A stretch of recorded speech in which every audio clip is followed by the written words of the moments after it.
오늘 본문 말씀은 기도와 관련된 말씀이에요. 예수님께서 너희는 이렇게 기도하라 라며 기도를 가르쳐 주신 이후에 기도에 대한 태도는 이러이러해야 한다 라며 말씀해 주신 이야기가 바로 오늘 떡을 구하기 위해 친구 집으로 간 친구의 이야기입니다. 예수님께서 해주신 제가 옛날 이야기를 하나 해드릴게요. 밤중에 친구가 찾아왔어요. 그런데 때마침 집에 밤중에 찾아온 친구를 대접할 음식이 없었어요. 당시에 누군가를 대접할 음식이 없다는 건 매우 부끄러운 일이었기 때문에 지금 이 집 주인은 한밤중에 찾아온 이 친구를 먹이기 위해서 또 다른 친구의 집을 찾아가 문을 두드리기 시작합니다. 친구야, 문 좀 열어줘. 나 떡이 필요해. 라고 이렇게 두드리기 시작했어요. 그런데 집안에서 이런 얘기가 들려옵니다. 이복에 밤이 너무 깊었지 않나? 나 지금 가족들과 모두 자고 있어. 이러는 게 어디 있나? 줄 수 없어. 집에 가게. 라고 얘기했다는 거예요. 자, 문제 드립니다. 질문을 할게요. 떡을 구하기 위해 문을 두드렸는데 안에서 이런 이야기가 들려온다면 여러분들은 어떻게 하시겠습니까? 자, 1번. 그래도 나는 계속해서 문을 두드린다. 2번. 더 이상 불편하게 하고 싶지 않아서 그냥 집으로 돌아간다. 자, 1번, 2번. 여러분들은 어떻게 하겠어요? 2번? 그죠? 왜 그런지 알아요? 저도 2번이라고 할 것 같아요. 그냥 집으로 돌아갈 것 같아요. 왜 그러냐면 안에서 그렇게 말하는 사람이 부탁을 들어주지 않아서 야속하기는 하지만 더 이상 그 사람을 불편하게 하고 싶지 않기 때문에 그래요. 왜냐하면 시간이 너무 늦었고 그리고 그 친구만 자고 있는 게 아니라 그 집 안에서 친구의 가족들도 이미 다 자고 있었기 때문에 계속해서 문을 두드리는 건 예의 없는 행동이 되기 때문에 이제 포기하고 집으로 돌아가게 될 겁니다. 그런데 집으로 돌아가서 누가 와 있어요? 손님이 와 있잖아요. 먹일 떡이 있어요? 없어요? 자, 1번, 2번 어떤 것을 선택해야 되는가에 대해서 우리가 고민하고 있을 때 예수님께서 우리가 좋아할 만한 말씀을 해주세요. 누가복음 11장 9절과 10절입니다. 9절과 10절 보면 이렇게 되어 있습니다. 내가 또 너희에게 이르노니 구하라 그러면 너희에게 주실 것이요 찾으라 그러면 찾아낼 것이요 문을 두드리라 그러면 너희에게 열릴 것이니 구하는 이마다 어떻게 할 것이요 받게 될 것이요 찾는 이는 찾아낼 것이요 두드리는 이에게는 열릴 것이니라 라고 예수님께서 말씀하셨어요. 자, 다시 문제. 이렇게 떡을 구하기 위해서 문을 똑똑똑 두들겼는데 안에서 이복에 난 줄 수 없어 돌아가게 라는 말을 들었다면 자, 1번 그래도 문을 두드린다. 2번 집으로 돌아간다. 예수님께서 우리에게 원하시는 게 뭘까요? 1번, 2번. 구하라, 두드리라, 찾으라 라고 말씀하신 건 1번이에요, 2번이에요? 1번이에요. 구하라, 주실 것이요. 찾으라, 찾아낼 것이요. 문을 두드리라, 너희에게 열릴 것이다. 자, 친구에게 가서 문을 두들겼는데 아이 줄 수 없어. 줄 수 있는 상황이 아니야. 집으로 돌아가. 라고 해도 어떻게 하라는 거예요? 문을 계속 두드리라. 그러면 반드시 그 문이 열릴 것이고 찾으면 찾을 것이고 구하면 구할 것이다 라고 예수님께서 말씀하셨어요. 그러면 이걸로 봐서 예수님은 우리에게 어떻게 하라고 말씀하시는 거예요? 1번, 2번? 1번. 그래도 계속 문을 두드려라 라고 말씀하시는 거예요. 그런데 여러분 이상하지 않아요? 1번은 그래도 계속해서 문을 두드린다, 계속 구한다 라는 건데 여러분 이건 어떤 행동인지 아십니까? 염치 없는 행동이에요. 예의 없는 행동이에요. 염치. 지금 몇 시예요? 한밤중이에요. 갑자기 찾아와서 이러는 건 예의 없는 행동이에요. 게다가 지금 집 안에서 자고 있는 건 친한 친구만이 아니라 결혼해서 가족을 꾸린 그 모든 가족들이 지금 그 안에서 함께 자고 있어요. 그러니까 이 밤에 가서 문을 두드리는 건 그냥 예의 없는 것이 아니라 너무나 염치 없고 파렴치한 일이었다는 거예요. 근데 한밤중에 여러분 생각해 보세요. 만약 여러분들이 늦은 시간에 집에서 자려고 편한 복장으로 깨벗고 있는데 불을 끄고 누웠는데 남편이 아내가 친구들이, 남편의 친구들이, 아내의 친구들이, 아니면 여러분들의 친구가 친구를 데리고 집으로 와서 문 열어줘, 나 놀다 가게 라고 하면 여러분 기분이 어떨 것 같아요? 나빠요. 왜냐하면 나는 이미 쉬고 싶어요. 그런데 내가 쉬고 있는 그 시간과 장소와 상황을 깨고 지금 비집고 들어와서 무엇인가를 요구하는 거예요. 얼마나 힘든 일이에요? 이제 집에서 쉬어야 하는데 직장에서 계속해서 일어나는 카톡 메시지가 오면 그 집에서 카톡 메시지를 받은 아빠들은, 엄마들은 기분이 어떨까요? 속상하죠. 이제 좀 쉬려고 했는데 계속해서 일하라고 얘기하면 얼마나 속상하겠어요. 여러분, 이건요, 분명 정상적인 것이 아닙니다. 유쾌하지 않습니다. 수용할 수 없어요. 여러분, 이게 뭔지 아십니까? 파렴치한 거예요. 그런데 예수님께서 뭐라고 말씀하시냐면 너의 그 간청함으로 인하여 그 요구대로 줄 것이다 라고 말씀하시는데, 뭐라고 말씀하시는 겁니까? 간청해서 기도해라는 거예요. 여기서 간청이라는 기도가 무슨 뜻이냐면, 간청이 바로 파렴치한 기도예요. 너 어떻게 그럴 수 있어? 지금 시간이 이렇게 늦었는데, 내 상황이 이런데 너 나한테 어떻게 이럴 수 있어? 그럼에도 불구하고 다시 한번 가서 문을 두드리고 다시 한번 구하고 기도하는 것이 바로 여기서 말하는 간청이에요. 근데 예수님께서 지금 기도하는 이들에게 하나님께 나아갈 때 이와 같이 친구에게 나아가는 것처럼 나가는 것이 아니라 그 이상 뛰어넘어 파렴치할 정도로 간청하는 모습으로 기도의 자리로 나아가야 된다라고 말씀하시는 거예요. 그래서 거절할 수 없는 상황 가운데 내몰리게 되는 거죠. 여러분, 혹시 지금 오늘 이야기에 등장하는 주인공처럼 한밤중에 만난 어떤 문제처럼 여러분들은 끌어안고 있는 아주 중대한, 어려운, 아주 커다란 문제가 혹시 있습니까? 그때 우리에게 주시는 말씀이 오늘 본문 말씀이에요. 오늘 본문 말씀은 우리에게 위로를 주고요, 결단을 허락해 줍니다. 우리 세 가지를 통해서 그 위로와 결단의 메시지를 살펴볼 텐데, 첫 번째 따라하면 좋겠어요. 따라하겠습니다. 약속의 말씀을 주신 분이 예수님이십니다. 자, 약속의 말씀을 주신 분이 누구시라고요? 예수님이에요. 자, 지금 예수님께서 간청해서 기도해라, 구하라, 두드리라, 그리고 찾으라라고 말씀하셨어요. 누가 말씀하신 겁니까? 예수님께서 말씀하셨어요. 그러면 내가 두드리고 내가 구하고 내가 찾으면 반드시 열리고 구하고 찾게 될 것이다. 누가 말씀하셨어요?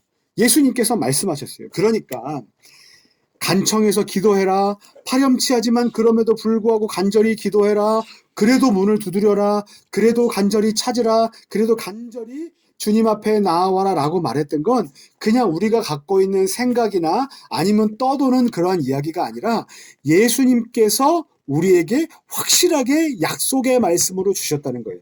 약속의 말씀은요, 네가 그렇게 하면 나는 반드시 그 약속대로 이루어 줄 것이다라는 확신과 그리고 소망이 담긴 말씀이에요. 근데 예수님께서 그 말씀을 하셨다는 건 예수님이 어떤 분이신지를 우리가 알아야 되는데, 예수님은 어떤 분이신지 아십니까? 고린도후서 1장 19절 20절 말씀에 우리 곧 나와 실루아노와 디모데로 말미암아 너희 가운데 전파된 하나님의 아들 예수 그리스도는 어떤 분이시냐면 예하고 아니라 함이 되지 아니하는 분이다. 그에게는 예만 된다. 자, 영어로 예가 뭐예요? Yes. 그리고 아니다. No. 자, Yes는 뭐예요? 좋아. 오케이. 받아들일게. 늘 나는 해줄 거야. no는 뭐예요? No. 싫어, 안 해, 거절해, 거부해 이런 거잖아요. 근데 예수님은 어떤 말씀만 하시는 분이에요? 예만 하시는 분. 예수님에게는 모든 것이 예스예요. 예수님은 모든 것을 듣고 응답해 주시는 예가 되시는 분이고 진실이 되시는 분이에요. 그리고 20절 말씀에 하나님의 약속은 뭐는요? 하나님의 약속은 얼마든지 그리스도 안에서 이렇게 돼 있어요. 예가 되니, 예스가 되니. 하나님의 약속은 누구 안에서? 예수 그리스도 안에서 뭐가 된다고요? 예스가 되니 그로 말미암아 우리가 아멘하며 하나님께 영광을 돌리게 되느니라. 예수님은 예스맨이에요. 예스맨. 예스맨. 그냥 사람에게 잘 보이기 위해서 좋아 이렇게 말씀하시는 분이 아니라 그분은 하나님께서 하신 약속을 반드시 지키시고 이루시는 분이시기 때문에 예스예요. 예스. 예스. 우리가 앞에서 파렴치하게 기도하는 것에 대해서 말씀을 드렸는데 우리는 예수 그리스도를 믿기 전에 하나님을 적극적으로 멸시하고 하나님의 다스림을 적극적으로 거부하던 로마서의 표현을 보자면 경건하지 않은 자, 연약한 자, 죄인이었어요. 이게 언제냐면 예수님 믿기 전이에요. 그랬던 우리가 예수 그리스도 안에서 아까 뭐 얻었다 그랬어요? 구원을 얻었어요. 감사한 일이죠. 은혜죠. 그런데 어떻게 무엇을 더 달라고 기도하겠습니까? 죽을 수밖에 없는 우리를 살려주셨는데 우리가 더 무엇을 구하겠습니까? 그런데 예수님은 늘 예스가 되시고 하나님의 약속하신 바를 늘 이루시겠다고 약속하신 예수님께서 뭐라고 말씀하시냐면 그럼에도 불구하고 파렴치해 보이고 염치가 없어 보이지만 그럼에도 불구하고 간절히 기도해라. 그러면 내가 반드시 들어줄 것이다 라고 약속하시고 명령하신 분이에요. 바라기는 우리가 비록 부끄럽지만 우리가 비록 예수님께 나아갈 수 있는 자격과 능력이 없지만 늘 우리 가운데 약속의 말씀을 주시고 예스를 해주신 예수님에게로 나아가는 저와 여러분들 되시기를 예수님의 이름을 간절히 축원합니다. 두 번째 따라하겠어요. 약속의 말씀의 근거는 하나님 아버지이십니다. 하나님 아버지이십니다. 자, 약속의 말씀의 근거는 누구시라고요? 하나님 아버지이십니다. 라는 거예요. 자, 파렴치하게, 끈질기게, 끈덕지게 기도하라 했더니 진짜 안 되던 일이 되기 위해서 진짜 끈덕지게 기도해 봤다. 그런데 기도가 응답됐다. 그러면 기도가 응답된 이유가 어디에 있겠습니까? 끈질기게 기도한, 열심히 기도한 나에게 있겠습니까? 라고 할 때 오늘 말씀은 그렇지 않다라는 거예요. 오늘 말씀에 기도에 대한 응답의 근거와 기준은 내가 되게 수고해서 기도했어가 아니라 내가 이만큼 기도했기 때문에가 아니라 어떻게 되냐면 하나님 아버지께서 그 기도를 들으셨기 때문이다라는 거예요. 11장부터 13절까지 말씀을 보겠어요. 11절부터 13절까지 말씀 볼게요. 11절부터 13절까지 말씀.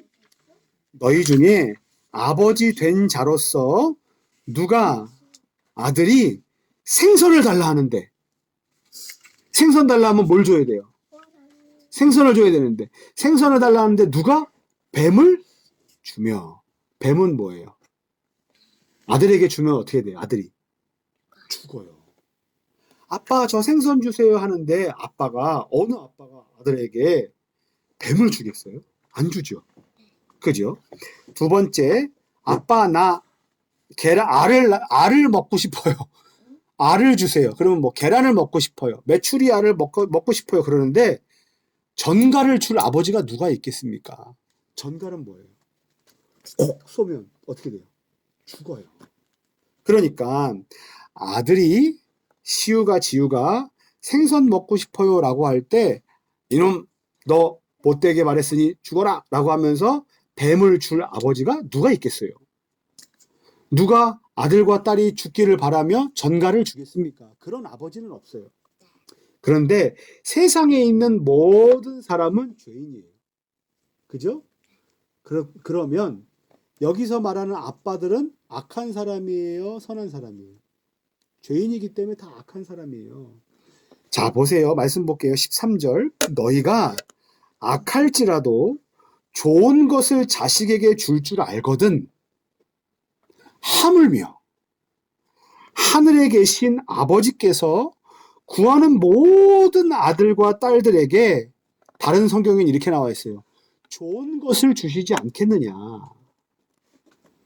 좋은 것을 달라 하는데 하나님이 나쁜 것을 주시겠어요? 좋은 것을 주시겠죠. 그리고 그 좋은 것을 성경에 뭐라고 되어 있냐면 오늘 말씀에 성령을 주시지 않겠느냐. 성령을 주시겠다라고 말씀하신 거예요. 여기서 사용한 게 뭔지 아세요? 아버지라는 이미지예요. 아버지. 지난주에 비유 배웠죠? 비유. 유사하고 비슷한 것을 들어서 설명하는 게 비유예요. 유비. 그죠? 그런데 여기서는 비유와 동시에 대조를 같이 사용해요. 그러니까 아버지와 하나님을 아버지와 하늘아버지로 비유해요. 그런데 각각 달라요. 아버지는 악할 수 있어요. 근데 하늘에 계신 하나님 아버지는 악할 수 있어요, 없어요? 없어요. 그분은 거룩하시고 완전하시고 완벽하신 분이에요.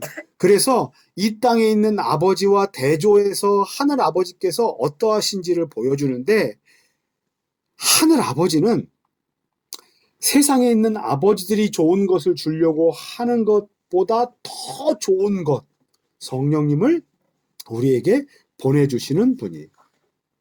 우리가 기도를 열심히 했기 때문에, 우리가 매달렸기 때문에 그것을 얻은 것이 아니라 하나님 아버지는 이처럼 아주 좋은 것, 선한 것을 주고 싶어 하시는 아주 온전하고 완전하신 아버지이시기 때문에 우리의 기도에 응답하시고 계신다라는 거예요.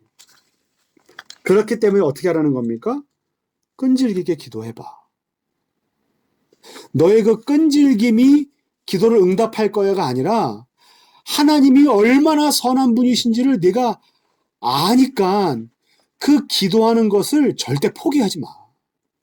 지금 삶이 어렵니? 지금 힘든 상황 가운데 있니? 포기하지 마. 왜? 하나님께서 너의 아버지가 되시기 때문이야. 라고 말씀하시는 거예요. 자, 세 번째 따라하겠습니다. 약속의 말씀이 있는 곳으로 약속의 말씀이 있는 곳으로 가야 합니다. 가야 합니다. 이야기에 나오는 떡을 구하는 주인공을 한번 보세요. 그가 지금 다른 친구 집에 간 시간이 한밤중인 것을 자기가 몰랐겠어요. 그런데도 그가 한밤중에 그 커다란 문제, 떡을 구하는 문제를 가지고 달려간 곳이 어디입니까? 친구 집이에요. 무슨 문제가 생겼을 때 그곳으로 달려갔다면 그곳은 어떤 곳인지 알아요? 거기 가면 그 문제가 해결될 거라고 믿기 때문에 간 곳입니다. 여러분들이 만약에 힘든 일이 생기면 어디를 찾아가겠어요?